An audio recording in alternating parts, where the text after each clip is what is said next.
Well, exactly 1 year ago tonight, Buzzfeed released the Trump Dossier to the public, even though they couldn't verify any of its content, some of which were scandalous and salacious.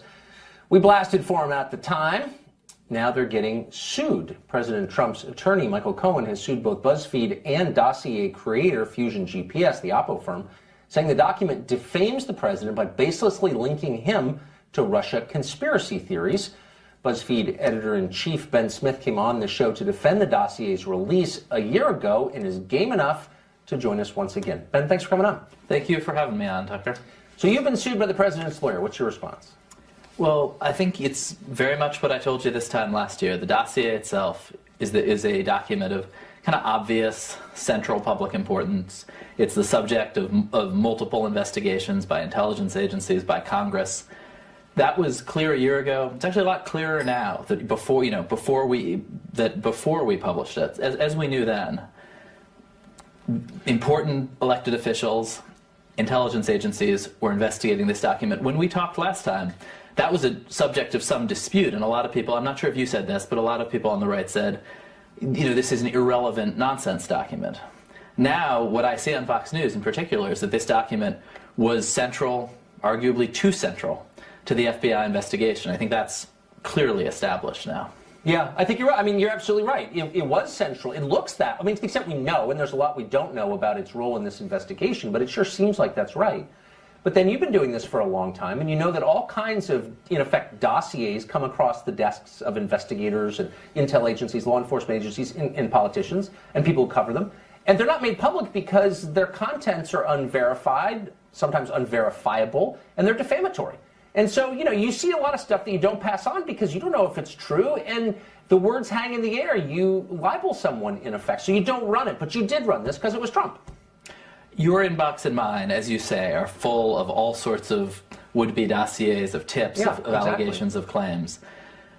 They are not full of documents that are being briefed to the President of the United States, to the President-elect of the United States, being fought over in an intense tug-of-war by intelligence officials. That, for instance, imagine covering the week that we just had, right? Imagine covering the Simpsons testimony to the Intelligence Committee, the battle between Feinstein and Grassley, in a situation in which you were not allowed to, in which you had no idea what they were fighting about. I mean, I just think that it's hard, that Americans would have a lot of trouble understanding the last year without this document. But you're making a retroactive argument. I mean, I guess I would argue... This was true at the time. The dossier was a piece of dark matter that was pulling the FBI, that was pulling Harry Reid.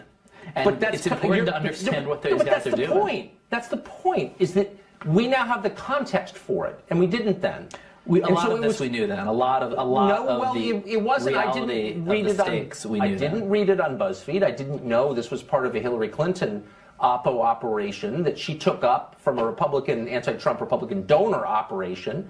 We didn't know the extent to which Steele apparently had gotten some of this information from Russian intelligence and shady Russian sources. There's a lot we didn't know. I mean, I think the description, the characterizations of Steele's sources are actually in the dossier. But it's true, there's been a ton of subsequent reporting. So, here's the point. So you're arguing, well, okay, it's at the center of the news, so we were right a year ago to run it. And I'm actually not even attacking you for running it. I would just like you to acknowledge that partisanship played a role. So, for example, that is just not true. If we were in the exact same situation with a President Hillary Clinton, we would have run that dossier at the same time. Really? So if you I can't prove that to you. But for instance, there was a day last year. There was a day last year. It was not the biggest story of the day because it was the day of the Access Hollywood tape. But also on that day, we were the first to report on the substance of Hillary Clinton's speeches. Of her secret speeches, I think that there's this perception. Secret speeches to Goldman or something. But that's not. Look, this is different level salacious. You weren't so interested in them once they came out, but they were pretty interesting. I was interested, but they weren't claiming that she was into some weird sex practice with a foreign government. I'm not sure either you or I in our careers. This is obviously very unusual. No, we have actually. Hold on, we have. There was a lot of stuff floating around about Obama and his personal life, and of course the question where he was born, his birth certificate, and we sort of laugh about it now. But it was a big news story, and people were making allegations about it, including now President Trump. If you came across a dossier in the middle of the Obama administration that laid out in some detail how he was born in Kenya and had a weird personal life, you would never run that. Because if it was being taken seriously by the intelligence agencies, if it was being briefed to the president, absolutely. Well, if it was a Republican president, if Trump were president at, I mean, it's all theoretical. We all cover, Donald Trump made these ridiculous claims about the birth certificate, and we covered them. We didn't bleep them out. Okay, but if there was a detailed dossier on the subject that had been assembled by the political enemies of Barack Obama... Unfortunately, the dossier was he was smart enough to put all that stuff in a dossier that he published and sold as his memoir in Obama's case, but that's a different story. But look, the truth is, this stuff was unverified a year ago. It remains unverified. I hope you will at least some elements of it actually have been corroborated since then. But the big stuff has not been. There's still no evidence. I think the payments to Manafort, which are in the Manafort indictment, are pretty big stuff. But we are no closer to proving that he collaborated with the Russian government or that he's with hookers in a hotel room. I mean, that was a character assassination, and it's still unproven. I mean, honestly. that is unproven. The broad outline of a Russian campaign to penetrate and influence the American election, I think, it has been established. Yeah, well, that's been going on for 100 years. Ben, thank you. Thanks for having me, Tucker.